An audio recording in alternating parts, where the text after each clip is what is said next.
നിർത്ത. എന്താ? നിക്ക്. ആയിഷ, കപ്പലുകൾ വരുന്ന സ്ഥലം ഇതാണോ?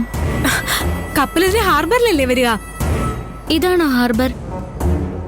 ഇത് ഹാർബർ ഒന്നുമല്ല. കണ്ടിട്ടേതോ പഴയ ഫാക്ടറിയുടെ എൻട്രൻസ് പോലെ ഉണ്ട്. പഴയ ഫാക്ടറിയോ? അയാളെന്തിനാ വണ്ടിയായിട്ട് അങ്ങോട്ട് പോയത്? അതൊക്കെ എന്തിനാ നീ അന്വേഷിക്കുന്നത്? സമയം പോകുന്നു, വേഗം കേറ്. ആയിഷ, നീ കോളേജിൽ പോയിക്കോ. ആ ഡ്രൈവറായിട്ടിനെ എനിക്കറിയാം. ഞാൻ ആ വണ്ടിയിൽ ഗാർമെന്റ്സിൽ പോയിക്കോളാം. എന്ന് വൈകുന്നേരം കാണാം.